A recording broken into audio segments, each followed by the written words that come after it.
Ya, halo selamat sore pemirsa. Kita berjumpa lagi dalam Suara Paralel Petang edisi Selasa 13 Oktober 2020 bersama saya Dedi Ramadan. Kami sudah menyiapkan beragam informasi seputar dinamika dan aktivitas Dewan Perwakilan Rakyat Republik Indonesia yang akan kami sampaikan kepada Anda pada hari ini. Dan di tema kita pada hari ini kita akan membahas terkait dengan penanganan bencana alam di tengah pandemi, yang dimana ada beberapa indikasi dari bencana alam yang kemungkinan juga bisa terjadi, mulai dari gempa bumi dan juga adanya indikasi dari tsunami dan juga beberapa bencana alam seperti banjir yang mungkin saja bisa terjadi di tengah pandemi COVID-19 yang saat ini tengah melanda di seluruh Indonesia. Dan nanti kita akan membahas terkait dengan penanganan bencana alam di tengah pandemi. Namun sebelum itu kita akan menyaksikan dulu apa saja menjadi headline media online yang terbit pada hari ini pemirsa.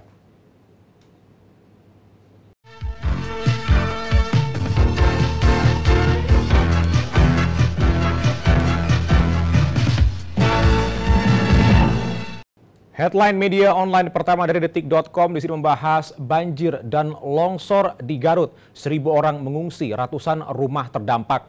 Berdasarkan keterangan resmi dari Pemda Garut, bencana alam terjadi di 6 kecamatan yang semuanya terletak di wilayah selatan. Ke-6 kecamatan tersebut yakni Pamengpuk, Cikelet, Cibalong, Pendei, Pemulihan, serta Cisompet. Bencana alam terparah terjadi di Kecamatan Pamengpuk, Cibalong, serta Cikelet. Ketiga kecamatan yang terletak di pesisir pantai selatan Garut ini dikepung banjir bandang. Banjir bandang terjadi akibat luapan sungai-sungai besar di wilayah tersebut. Dan ratusan rumah terdampak bencana ini dilaporkan ada beberapa rumah serta fasilitas umum seperti jembatan hingga markas posyandu yang hanyut diterjang air. Selain itu, banjir bandang dan juga bencana longsor juga terjadi di sejumlah wilayah, yang dimana di Kecamatan Cisompet, longsor terjadi di beberapa titik. Salah satunya terjadi di jalur provinsi Jalan Pamengpuk, Garut.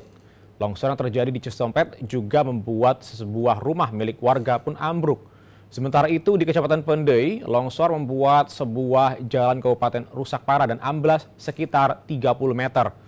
Hal tersebut terjadi saat longsoran tebing menutup gorong-gorong sehingga menyumbat aliran air. Dan di media online selanjutnya di sini dari kompas.com membahas mengenal vaksin si pelindung diri dari berbagai penyakit menular. Beberapa waktu lalu pemerintah Indonesia mengeluarkan peraturan presiden nomor 99 tahun 2020 tentang pengadaan vaksin dan pelaksanaan vaksinasi dalam rangka penanggulangan pandemi Coronavirus Disease 2019 atau COVID-19. Kehadiran Perpres tersebut menjadi kabar baik yang diharapkan dapat mempercepat ketersediaan vaksin di Indonesia. Dengan begitu dapat membantu penanggulangan COVID-19 di Indonesia. Nah, seperti diketahui hingga saat ini pemerintah Indonesia dan negara-negara di dunia tengah berupaya mengembangkan dan menghadirkan vaksin COVID-19 untuk melindungi warganya. Juru bicara Satuan Tugas Satgas Penanganan COVID-19 Dr. Reisa Broto Asmoro memaparkan vaksin merupakan sebuah bahan antigenik yang mampu membentuk kekebalan tubuh terhadap suatu penyakit. Vaksin berfungsi untuk melawan virus yang masuk dengan merangsang sistem kekebalan tubuh melalui antigen. Jika ada virus yang sama memasuki tubuh, sistem imun bisa mengenali dan mengetahui cara melawannya. Selain melindungi diri, vaksin juga berfungsi untuk melindungi orang-orang sekitar. Sebab kemampuan patogen untuk menyebar dalam suatu komunitas yang anggotanya telah mendapatkan vaksin menjadi terbatas.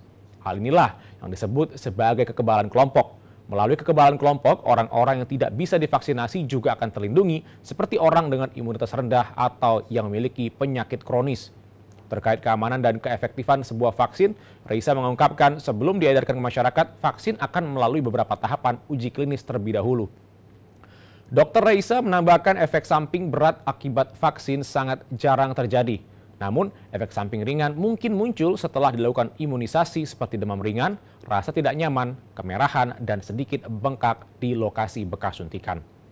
Lalu di headline media online yang selanjutnya dari cnnnews.com membahas cara isolasi mandiri yang tepat cegah penularan COVID-19. Isolasi mandiri merupakan salah satu upaya untuk mencegah penularan virus corona kepada keluarga dan orang sekitar. Ketua Satgas COVID-19 Doni Monardo mengingatkan bahwa virus COVID-19 sangat mudah menular.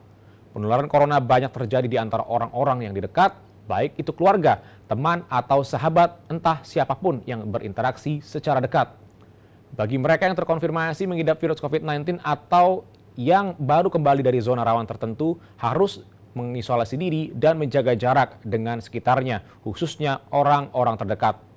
Namun, protokol atau cara isolasi mandiri berbeda dengan sekedar berdiam diri di rumah. Orang yang sedang mengisolasi diri wajib menggunakan kamar terpisah dari anggota keluarga lain. Selama di rumah, yang bersangkutan juga wajib menggunakan masker dan dirinya tidak boleh berdekatan dengan anggota keluarga lain dan harus menjaga jarak lebih dari 1 meter dari anggota keluarga lainnya. Hindari juga pemakaian peralatan makan bersama, peralatan mandi, dan linen atau spray.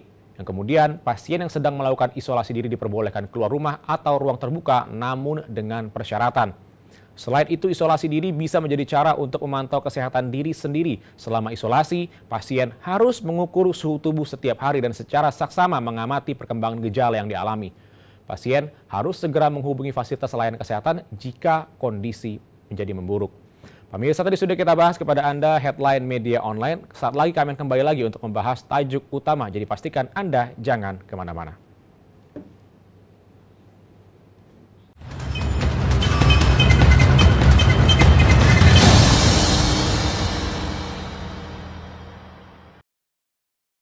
Komisi 11 DPR RI mengapresiasi pelaksanaan program relaksasi kredit bagi masyarakat dan UMKM terdampak COVID-19.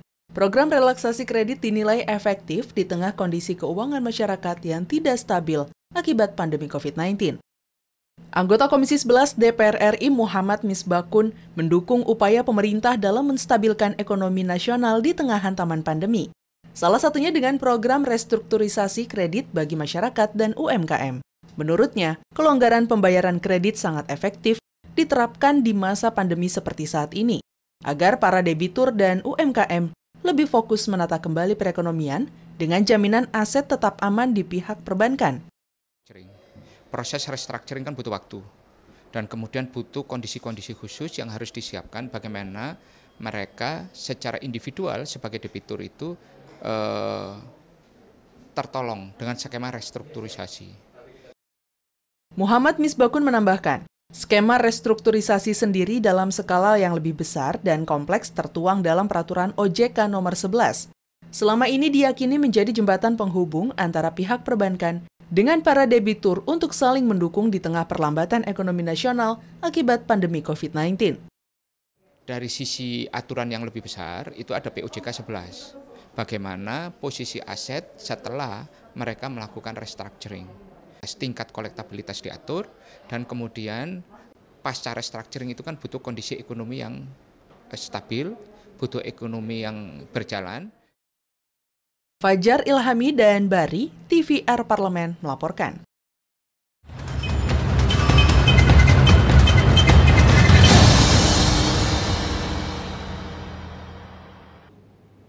Pemirsa, sebagian wilayah di Indonesia mengalami hujan dengan intensitas tinggi. Di sini Badan Nasional Penanggulangan Bencana atau BNPB telah mengeluarkan surat edaran atau panduan bagi pemerintah daerah dalam menghadapi potensi banjir. Kepala BNPB Doni Munardo menjelaskan pihaknya mengimbau setiap Pemda mengikuti perkembangan yang disampaikan Badan Meteorologi, Klimatologi, dan Geofisika atau BMKG. Pemda harus melaksanakan kesiapsiagaan sejak dini seperti melakukan apel, mengecek perahu, tenda, tempat pengungsian, dan obat-obatan. Untuk daerah yang belum mengalami musim hujan, pihaknya menyarankan agar Pemda melakukan kegiatan susur sungai dengan melibatkan orang-orang profesional dan terlatih. Jangan sampai kegiatan susur sungai dilakukan oleh orang yang belum berpengalaman, karena justru dapat menimbulkan korban jiwa. Doni juga meminta pada pemimpin daerah atau pimpinan daerah hingga tingkat RT dan RW untuk melakukan pengecekan saluran air, membersihkan saluran drainase, selokan, hingga sungai kecil yang tersumbat dalam masa pandemi. Semua pihak diharapkan harus memperhatikan kondisi alam di sekitar. BNPB mencatat lebih dari 2.000 bencana terjadi sejak awal Januari hingga akhir September 2020.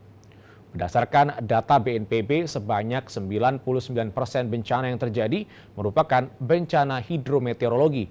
Adapun jumlah bencana tertinggi adalah banjir, yakni sebanyak 791 kali. Dan kita akan masih membahas terkait dengan yang namanya bencana di tengah pandemi COVID-19 ini. Jadi pastikan Anda jangan kemana-mana, tetaplah bersama kami dalam program Suara Parlemen.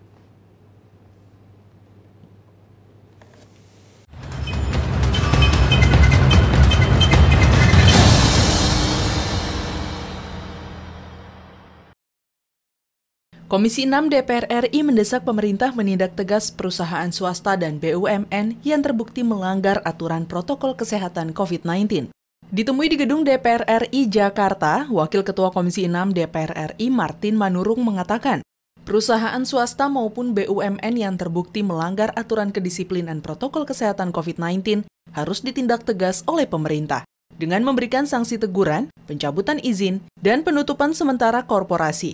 Lebih lanjut, Martin menjelaskan, kestabilan ekonomi dan masalah penanganan COVID-19 merupakan masalah utama bangsa Indonesia saat ini yang wajib diselesaikan melalui kebijakan yang akurat dan tepat.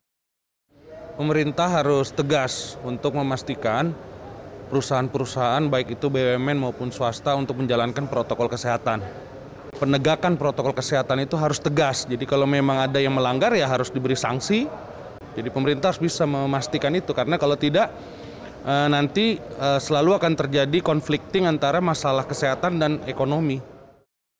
Martin menegaskan, BUMN sebagai perusahaan yang berperan dalam memberikan keuntungan dan pendapatan bagi negara juga harus dievaluasi secara berkala, terutama berkaitan dengan masalah transfer tenaga kerja dan pemulihan sektor permodalan. Kalau Pak Menteri Erick Thohir melihat ada perusahaan-perusahaan yang menjadi beban, ya nggak apa-apa ditutup saja. Tinggal nanti masalah pekerjaannya yang harus kita atur sesuai perundang-undangan, apakah bisa ditransfer ke BUMN lain dengan melihat BUMN itu masih sehat atau tidak, atau kalau tidak ya harus ada bipartit dan tripartit untuk menyelesaikan masalah. Ajib dan Temi, TVR Parlemen melaporkan.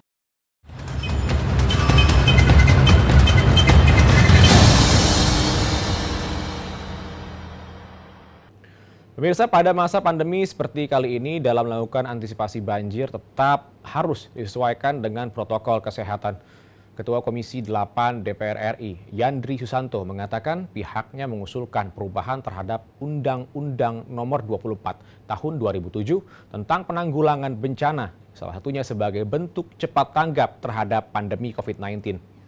Wilayah Indonesia dengan kondisi geografis, geologis, hidrologis, dan demografis memiliki risiko bencana dalam berbagai bentuk, baik karena faktor alam, non-alam, maupun sosial yang dapat menyebabkan korban jiwa, kerusakan lingkungan, kerugian ekonomi, dan dampak psikologis.